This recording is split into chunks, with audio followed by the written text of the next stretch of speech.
നമ്മൾ എല്ല് പൊട്ടലിൽ 2 type implants ആണ് യൂസ് ചെയ്യുന്നത്. ഒന്ന് പ്ലേറ്റ് എന്ന് പറയുന്ന കുറേ സ്ക്രൂ ഉള്ള ഇംപ്ലാന്റ്, നെയിൽ എന്ന് പറഞ്ഞ കുറച്ച് സ്ക്രൂകളുള്ള ഇംപ്ലാന്റ്. ഇത് 2 ടൈപ്പ് ഇംപ്ലാന്റ്സ് ഉണ്ട്.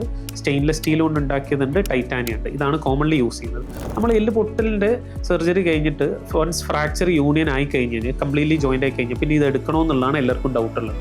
അപ്പോൾ ആക്ച്വലി കംപ്ലീറ്റ്ലി ജോയിൻ്റ് ആയി കഴിഞ്ഞാൽ ഇത് എടുക്കണം എന്ന് ഒരിക്കലും നിർബന്ധമില്ല. എടുക്കണം എന്നുള്ള ഇൻഡിക്കേഷൻസ് കുറച്ചുണ്ട്. അപ്പോൾ നമുക്ക് കുട്ടികളിൽ പൊട്ടുണ്ടായി, അവരുടെ എല്ല് വളർച്ച പൂർണ്ണമാവുന്നതിന് മുമ്പ് ഇംപ്ലാന്റ് എടുക്കുന്നതാണ് നല്ലത്.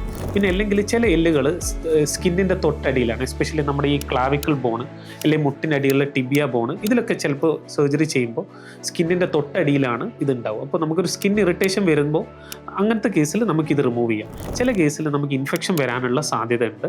പിന്നെ ചിലപ്പോൾ ഈ ഇംപ്ലാന്റിൻ്റെ തൊട്ട് മേലെ നെർവ് ഉണ്ടെങ്കിൽ ചിലപ്പോൾ നെർവിൽ തട്ടിയിട്ട് അവിടെ ഒരു പെയിൻ ഉണ്ടാവുക, അല്ലെങ്കിൽ ജോയിൻറ്റിൻ്റെ അടുത്താണ്, ഇപ്പോൾ റിസ്റ്റിലെ ഫ്രാക്ചറിൽ റിസ്റ്റിൻ്റെ അടുത്താണ്, അല്ലെങ്കിൽ റിസ്റ്റ് മൂവ്മെൻറ്റിൽ ഒരു പെയിൻ ഉണ്ടാകുന്നുണ്ട്, അല്ലെങ്കിൽ മൂവ്മെൻറ്റ്സ് കുറയുന്നുണ്ട്, അങ്ങനത്തെ കേസിൽ നമുക്ക് എടുക്കാം. പിന്നെ ചില ആൾക്കാർക്ക് സംശയമുള്ളത് ഈ സ്റ്റെയിൻലെസ് സ്റ്റീൽ ഉണ്ട്, ടൈറ്റാനിയം ഉണ്ട്, എല്ലാ സ്റ്റെയിൻലെസ് സ്റ്റീൽ ഇംപ്ലാന്റും എടുക്കേണ്ട ആവശ്യമുണ്ടോ എന്നുള്ളതാണ്. Actually stainless steel MRI compactable അല്ല, ടൈറ്റാനിയം MRI കോമ്പാക്റ്റബിൾ ആണ്, അതായത് MRI എടുക്കാൻ പറ്റും. ഇപ്പോൾ ഉള്ള ലേറ്റസ്റ്റ് MRI മെഷീൻസൊക്കെ മിക്കവാറും കേസസിൽ സ്റ്റെയിൻലെസ് സ്റ്റീൽ ആണെങ്കിലും നമുക്ക് എടുക്കാൻ പറ്റുന്നതാണ്. സോ പേഷ്യൻറ്റിന് പ്രത്യേകിച്ച് ബുദ്ധിമുട്ടുകളൊന്നും ഇല്ലെങ്കിൽ, അൺലെസ് ഇൻഡിക്കേറ്റഡ് അല്ലെങ്കിൽ എടുക്കണമെന്ന് ഒരു നിർബന്ധവും ഇല്ല.